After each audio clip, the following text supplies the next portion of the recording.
우리는 신앙생활 하면서 무언가 열심은 나는데 그 일을 위해서 어디부터 그 일을 시작해야 할지 막막해야 할 때가 많이 있습니다. 그런 막막할 때 하나님은 우리를 어떻게 인도하시고 우리를 어떻게 일하기를 원하시는가? 그런 질문 앞에 오늘 읽어드렸던 본문에 몇 가지 단서를 우리가 찾아볼 수가 있을 것 같습니다. 오늘 이 느헤미야 배경은 우리가 이번 주에 살펴봤던 에스라서에 이어지는 본문입니다. 대략 한 40년 정도 시간이 지났다라고 보면 될 것 같습니다. 그런데 성전이 건축되어서 이스라엘의 평화와 안정과 성장이 찾아올 줄 알았는데 성전은 건축되었지만 여전히 예루살렘 성에 사는 사람들의 형편은 그렇게 좋지는 못했습니다. 느헤미야서 1장 3절에 보면 오히려 그 성에 살고 남은 자들이 환난을 당하고 있습니다. 환난을 당하고 능력을 당하고 그래서 예루살렘 성벽은 허물어지고 성문은 이제 불타서 이때 당시에 성벽이 불타고 무너졌다라고 하는 것은 계속 끊임없는 외세의 공격을 받고 백성들이 시달리고 고생하고 있다라고 하는 증거입니다. 그러니까 우리들이 살아가는 거랑 마찬가지인 것 같아요. 성전이 건축이 됐어요. 70여 년 만에 바벨론에서 돌아온 백성들의 삶이 나아질 것이라고 하나님께서 우리를 이제는 예전처럼 높여주실 것이라고 기대했을 텐데 여전히 이들의 삶은 나아지지 못했고 여전히 고난이 닥쳐왔습니다. 그렇다고 하나님이 안 계시는 것인가? 그건 아니죠. 그래도 이들은 어떻게든 살아내려고 합니다. 그런 가운데 느헤미야가 그러한 자신의 고국의 상황을 전해들어요. 그래서 느헤미야가 했던 행동은 1장 4절에 보시면 가장 우리가 어려움이 닥쳤을 때 하는 일이 무엇입니까? 금식하며 기도하는 거죠. 며칠 동안 금식하면서 슬퍼합니다. 슬퍼할 수 있다라고 하는 것은 그 모든 상황과 타인에 대한 아픔을 공감할 수 있는 능력이거든요. 그런 마음으로 마치 자신의 일처럼 기도합니다. 이 백성과 나라를 위해서 중보했던 것이 느헤미야가 취했던 행동입니다. 그리고 행동합니다. 1장 11절에 보면 내가 이 상황을 위해서 무엇을 할 수 있을까? 그래서 하나님의 은혜를 얻게 되면 내가 지금 술관원이니까 이 아닥사스다 왕과 가장 가까운 지척에 있는 사람으로서 뭔가 하나님께서 기회를 주시겠다라고 하는 상황으로 기다립니다. 행동하면서 또 기다리고 있습니다. 그런 다음에 결국에는 순종하고 헌신해요. 2장 1절과 2절에 보면은 이 하나님의 일을 위해서 내가 어떻게 준비되어야 되는가 때를 보다가 한 4달 정도가 지났어요. 4달 정도가 지나서 마침 왕이 자신에게 일을 시키는데 어쩌면 하나님의 때가 이때일 것 같다라고 하는 확신이 들었던 것 같아요. 그러면서 2장 1절에 보면 근심 어린 얼굴로 왕에게 나아갑니다. 사실 이때 왕 앞에서 어디 슬픈 기색을 내보이면 그냥 그 자리에서 죽어 마땅한 죄인이 되었던 시대였습니다. 근데 이것도 우리에게 조금 은혜의 어떤 빌미가 되는 것이 무엇이냐면 금식하면서 수일 동안 기도했던 느헤미야는 그 하나님께서 내 기도를 반드시 들으셨을 것이다라고 하는 확신이 있었지만 1장 1절의 아닥사스당 20년 기슬루월과 2장 1절의 아닥사스다 왕 20년 니산월은 한 4달 정도요? 한참 동안의 간격을 두고 하나님께서 기회를 주신단 말이에요. 우리도 마찬가지입니다. 우린 다 알고 있는 거죠. 내 기도를 오늘 여러분이 올려드린 기도는 반드시 하나님이 기억하시고 응답하실 거예요. 근데 그 응답하시는 때가 나의 타이밍과 하나님의 스케줄이랑 안 맞아서 곤란할 때가 있는데 그러나 그 하나님의 스케줄에 맞춰질 때까지 우리는 묵묵히 우리 자신을 돌아보며 하나님의 은혜가 충만해질 때까지 계속 무릎으로 나아가는 것이 필요하다는 사실이에요. 그랬을 때 하나님의 타이밍이 와요.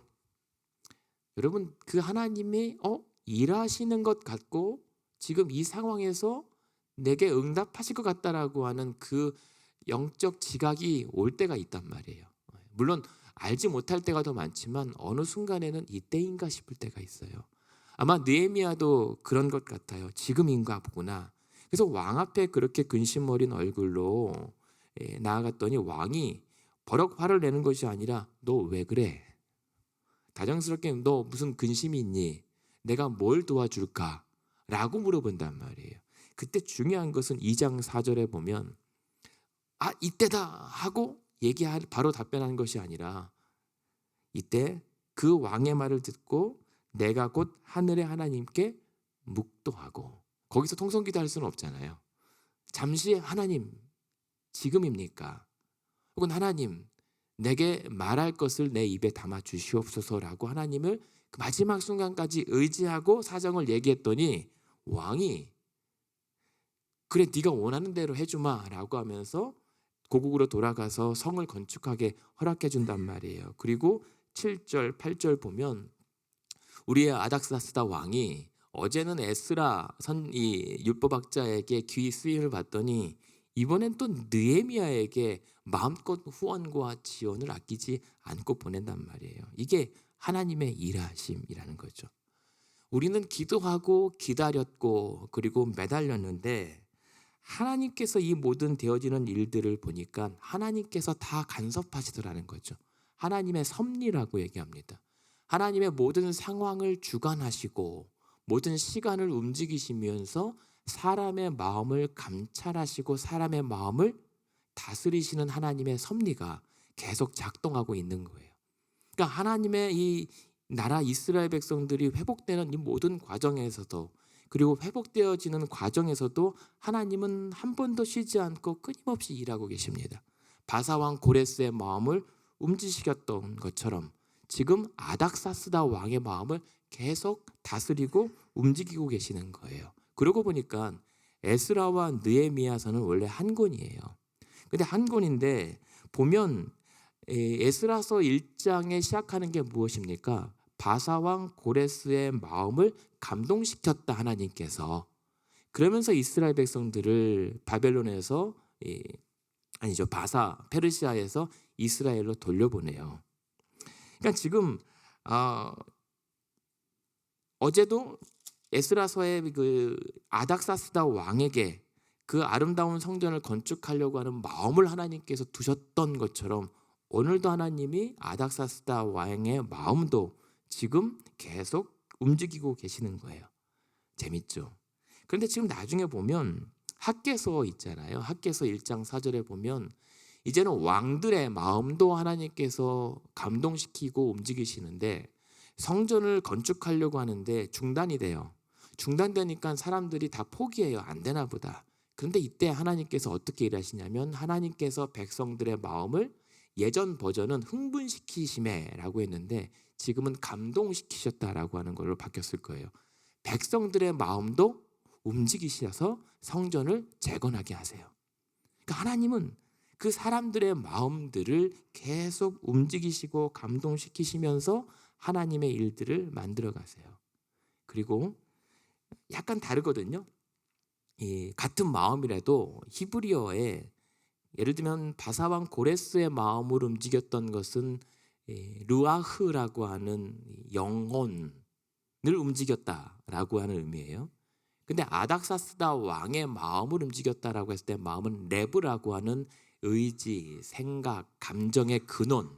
그러니까 약간은 다른데 사실은 우리의 영혼이 우리의 생각과 지식과 감정의 근원이라고 한다면 같은 맥락에서 우리가 해석할 수 있는 부분. 그러니까 하나님은 같은 마음을 주셔서 하나님의 일들을 지금 계속 이루고 계시다라고 하는 것을 볼 수가 있는 거예요. 그런데 그 하나님의 섭리하심이 오늘 읽어드렸던 본문 2장 12절에 보면 또 일하고 계십니다. 이번에는 느헤미야의 마음에 하나님이 감동을 주세요. 12절에 보면 내 하나님께서 내가 예루살렘에 그렇게 해서 온 지 사흘이 지났는데 기도하는 가운데였던 것 같아요. 내가 하나님께서 예루살렘을 위해 무엇을 할 것인지 내 마음에 주신 것을 내가 아무에게도 말하지 아니하였다라고 얘기합니다. 그러니까 지금 하나님께서도 느헤미야의 마음에 무언가를 계속 주고 계신단 말이에요. 지금 어떤 상황이냐면 10절에 보면 느헤미야가 성벽을 고치려고 왔구나라고 소문을 듣고 이 대적들 산발랏, 도비와 게셈 그 이방 주변의 사람들이 근심하는 마음이 있어요. 그러니까 계속 2장에도 보면 1절에 수심, 2절에 수심 근심, 3절에 수심, 마음의 근심들이 계속 있었던 상황이 이제는 옮겨가서 느헤미야가 아니라 이 예루살렘을 해코지하려고 하는 대적들의 마음에 근심하는 마음으로 바뀌었단 말이에요. 그런 다음에 느헤미야가 예루살렘에 와서 사흘이면 이제 오자마자 짐 풀고 있는 상황에서 하나님 이제 내가 뭘 해야 됩니까?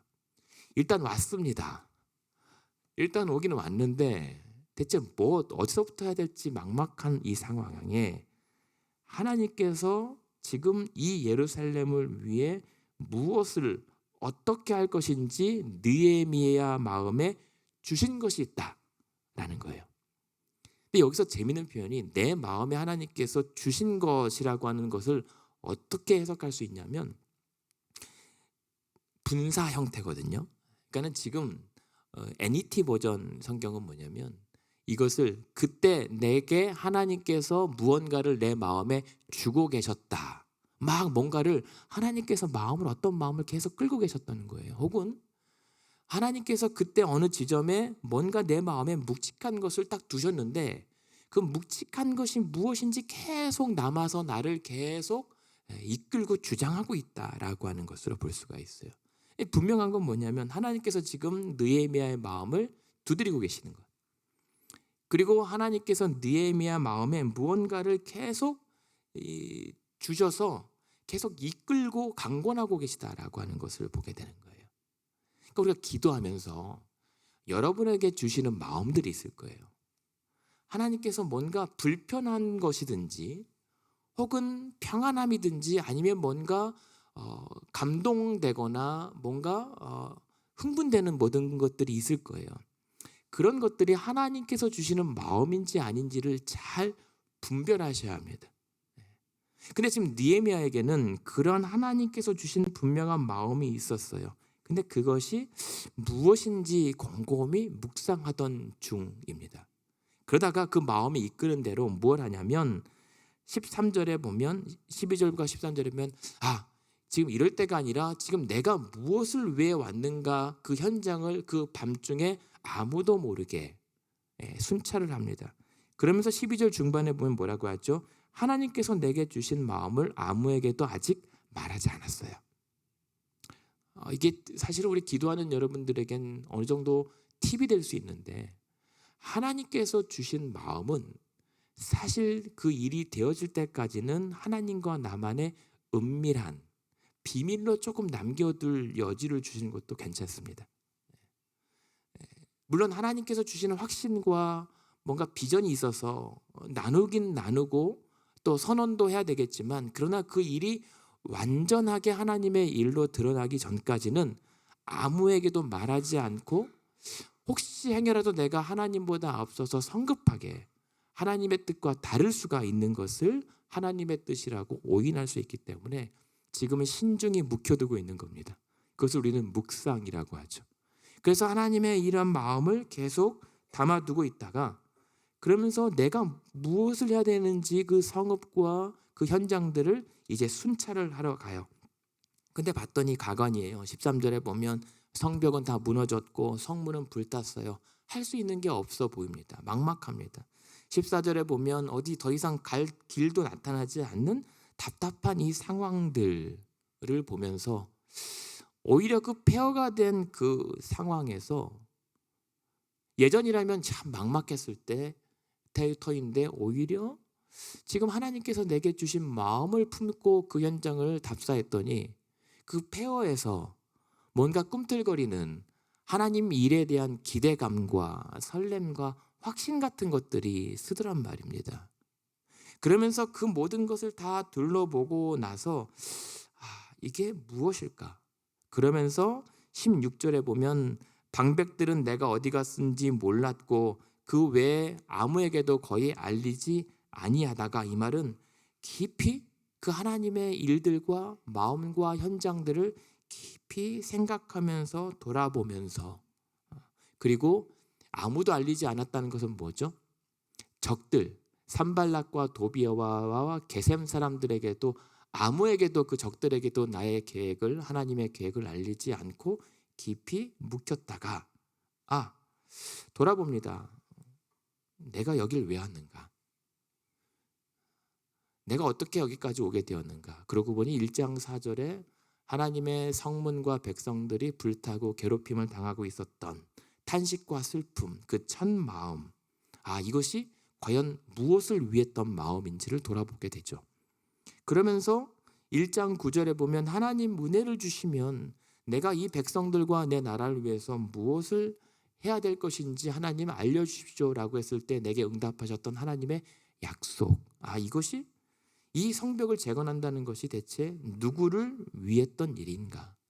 그러면서 하나님 은혜를 주시면 이 모든 것이 가능합니다 라고 하면서 나를 여기까지 보내주셨던, 목숨 걸고 아닥사스다 왕에게 간청했는데 그것이 기적처럼 응답되었던 그 사건들을 보면서 하나님의 은혜가 여기까지 임하였구나, 내가 어떻게 여기까지 왔는지를 돌아보면서 그 모든 것이 복합이 되니까 확신이 듭니다. 이것은 내 일이 아니라 하나님의 일이다. 그래서 그러한 느헤미야 확신이, 이것은 분명 하나님이 하실 일이다 라고 하는 확신이 들면서, 그러면서 얘기하는 거예요. 17절에 이제 그 확신이 되면서 백성들에게 뭐라고 하죠? 너희가 지금 보고 있는 바라, 예루살렘이 황폐하고 성문이 불탔다. 다 끝났다. 절망적이다.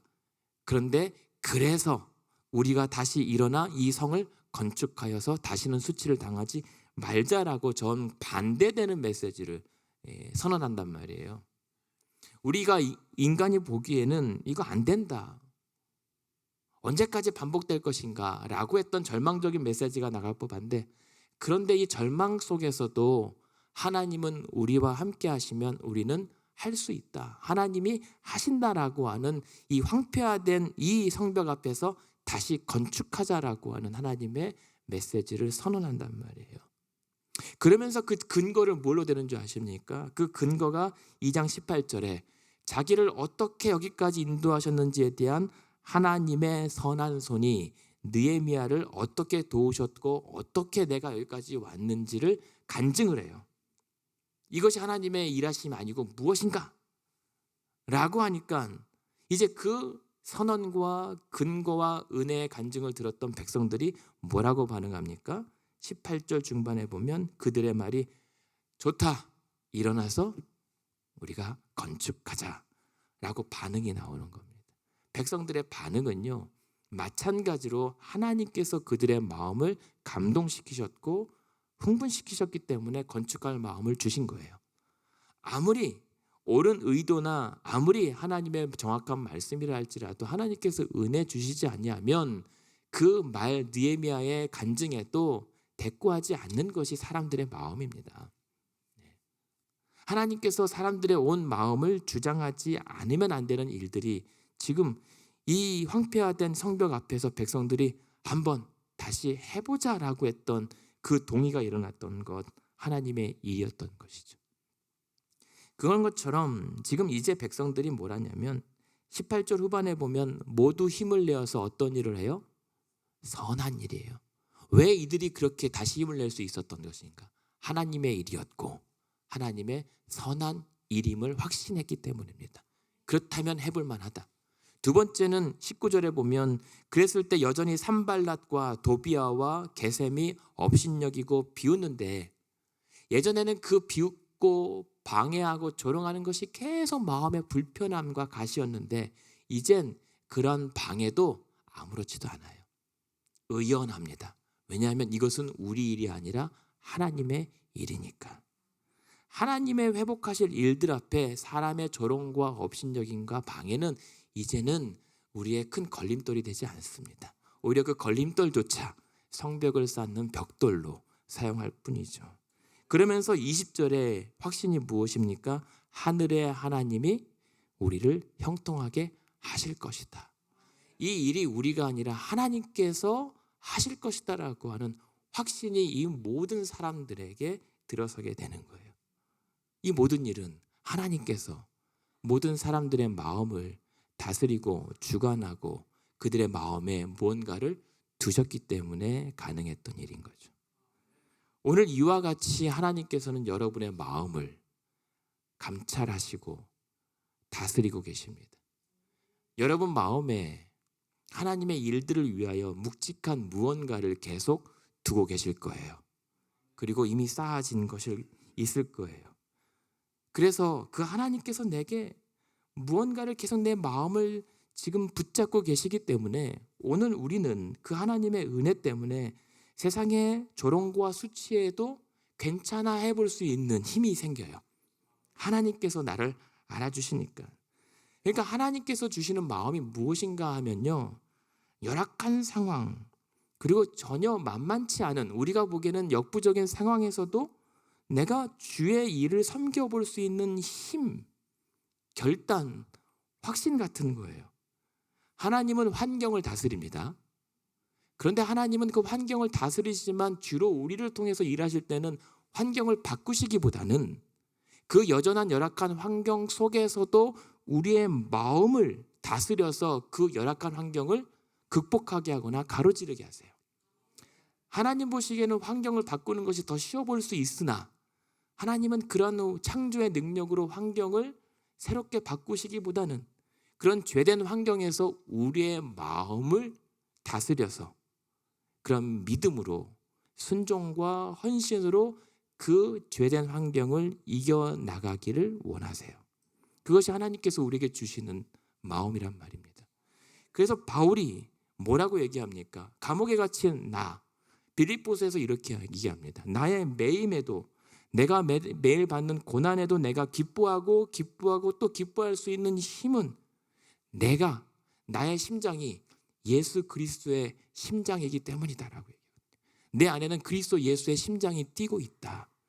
그러면서 빌립보서 2장 5절에 보면 그러므로 너희도 이 마음을 품으라. 이 마음은 그리스도 예수의 마음이니 너희도 기뻐할 수 있다. 그런 마음으로 하나님은 오늘도 무너진 교회들과 성도들, 믿음의 성벽들을 다시 쌓아 올리기를 원하세요. 어떤 재료나 주변의 평안함과 어떤 형통함이 아니라 여전히 황폐화되고 불타 없어져 버리는 그런 그 땅 위에서, 그러나 우리의 마음에 하나님께서 무언가를 담아두셨을 때 그러한 하나님의 마음으로 우리에게 일들을 맡기시고 감당하길 원하시는 거예요. 그래서 잠언에도 이런 말씀이 있잖아요. 마음을 지키라. 왜냐하면 여기에서 생명의 근원이 나오기 때문이다. 우리 마음에서 생명의 근원이 나온대요. 그런데 생각해 보면 우리 마음에서 선한 것이 뭐 있겠습니까? 나와봤자 욕과 비방과 죄된 욕망들이죠. 그러나 우리들의 죄된 마음에서도 생명의 근원이 나올 수 있는 유일한 출처는 우리의 마음이 그리스도 예수의 마음을 품을 때 생명의 근원이 나올 수 있는 거예요. 네. 그래서 그렇게 얘기하잖아요. 바울이 로마서 8장에서 그런 예수 그리스도의 마음을 품는 자들과 그렇지 못한 자들의 차이는 무엇입니까? 육의 일을 생각하고 영의 일을 생각합니다. 육신을 따르는 자는 육신의 일을 생각하고 영을 따르는 자는 영의 일을 생각하는데 육신의 생각은 사망이나 영의 생각은 평안과 생명이잖아요. 그러면서 얘기합니다. 그래서 하나님의 영으로 인도함 받는 자가 하나님의 아들 맞다. 오늘 여러분들의 마음, 우리의 마음은 누구의 영을 따르고 있습니까? 무슨 일을 생각하고 있습니까? 육신의 일입니까? 하나님의 일입니까? 오늘 그래서 기도해야 되는 것은 이렇게 기도하시죠.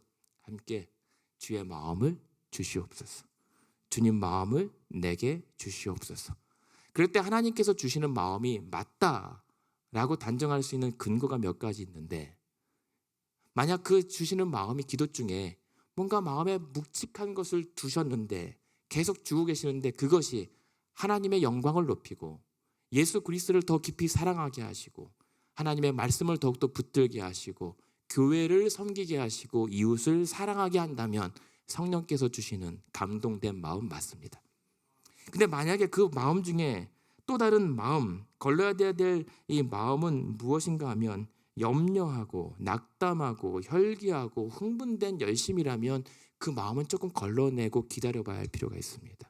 대신 그런 마음들보다 평안이 오고 확신이 찾아오고 온유함과 하나님의 은혜로 말미암은 기쁨이 있다면 그 마음은 하나님께서 주시는 마음 맞습니다. 그래서 느헤미야가 그 마음에 주신 하나님께서 주신 그 마음으로 성벽을 쌓았던 것은 결국 무엇을 위한 것이죠?